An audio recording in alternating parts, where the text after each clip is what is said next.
The rain fell like shattered glass against the cracked windshield of an old blue minivan, parked outside a rundown diner on the edge of a small California town. Inside, a young boy named Ethan, no more than 10, his legs frail and braced with steel supports, watched the world go by through foggy glass. His mother, Claire, sat beside him, her eyes red from exhaustion.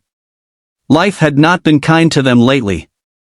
Her husband had passed away 2 years ago, a truck driver who never made it home one stormy night. Since then, every day had been a fight against bills, against loneliness, and against a world that seemed to look right through them. But this story isn't just about hardship.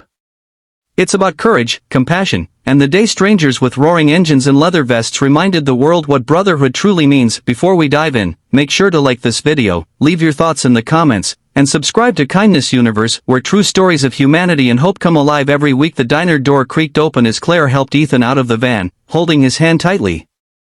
Inside, the smell of fried food and coffee filled the air. A few locals looked up but quickly turned away. It wasn't hostility, just indifference.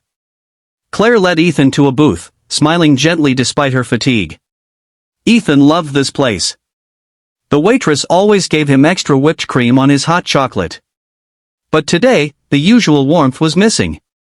3 men sat at the counter, rough-looking, loud, and smirking in a way that made the air feel heavy. They weren't locals, their faces were unfamiliar, their eyes sharp with trouble. One of them, a tall man with a shaved head and tattoos crawling up his neck, snickered as he watched Ethan struggle with his braces. "Hey, tin legs," he muttered, just loud enough for others to hear. The 2 beside him laughed cruelly.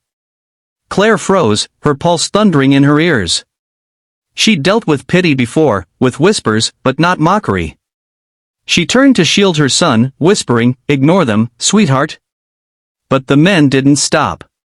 They leaned back, sneering louder this time. "You shouldn't bring him out like that," one said. "People are trying to eat." The entire diner fell silent. Forks stopped midair. Eyes darted toward Claire, but no one spoke.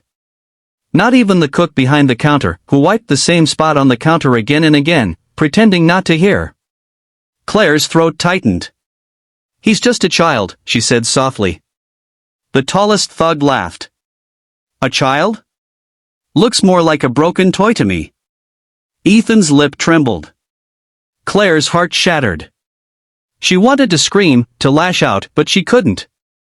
Not in front of her boy. She took his hand again, whispering, "Let's go, honey."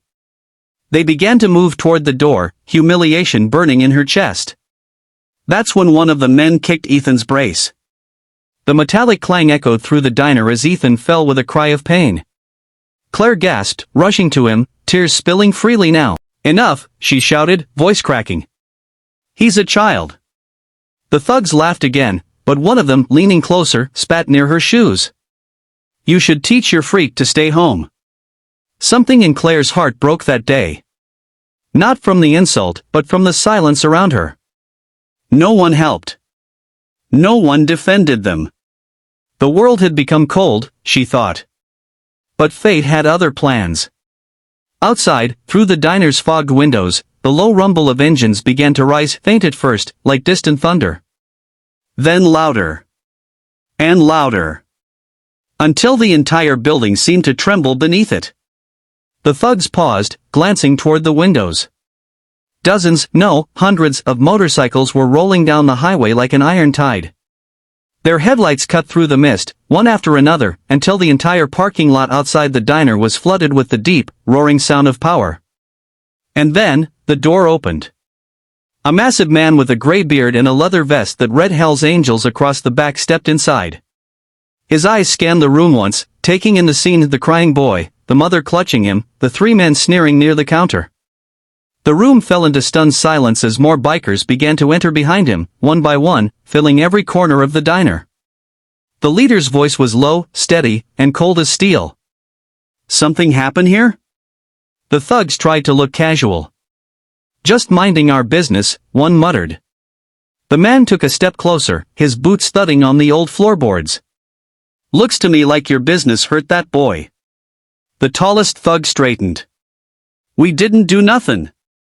Before he could say more, the leader's hand shot out, gripping him by the collar and pulling him eye to eye. You think it makes you tough? Picking on a mother and her son? His tone was calm, but the kind of calm that made even grown men sweat.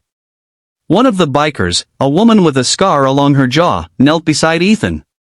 "You okay, buddy?" she asked softly. Ethan nodded, eyes wide, not sure what to say. She smiled. "You're braver than any of these cowards." The thugs were now surrounded. 100 leather vests formed a silent wall around them. One of the bikers stepped forward, a tall man with silver rings glinting on every finger. "You know what we do to bullies?" he asked, his voice low. The lead thug stammered. We didn't mean." "You did," the biker cut him off. "You meant every word. But here's the thing about karma, it rides faster than you think. The Hell's Angels didn't hurt them. They didn't need to. The weight of their presence was enough." The three men stumbled out, pale and trembling, practically tripping over themselves as they fled to their truck. The engines outside revved louder, mocking them as they sped off down the road. Inside the diner, silence hung heavy for a moment until the leader turned to Claire and knelt beside Ethan. "Ma'am," he said softly, "you and your boy don't deserve that." "Nobody does." Claire, still shaken, whispered, Why did you say P?" He smiled faintly, eyes kind. "We were riding by and saw what happened through the window.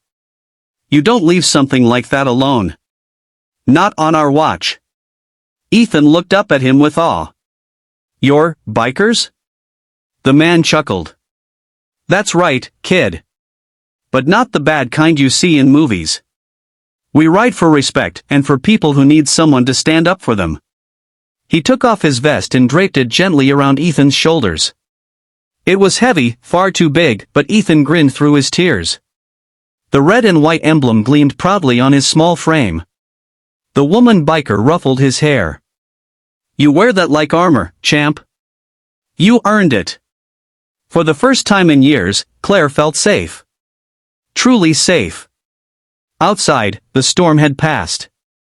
The clouds began to part, sunlight breaking through as the angels mounted their bikes once again.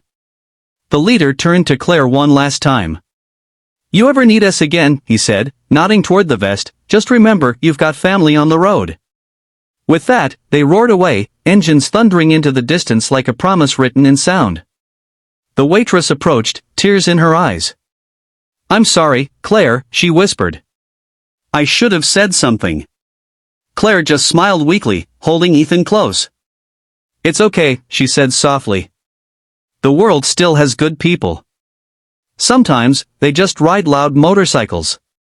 Ethan looked down at the vest and whispered, "Mom, when I grow up, I'm gonna ride too. But not to scare people, to protect them." Claire kissed his forehead, tears glistening in her eyes. "And you will, sweetheart. You already have a heart bigger than the road itself." If this story touched your heart, please like, share, and subscribe to Kindness Universe. Your support helps keep real stories of courage and compassion alive.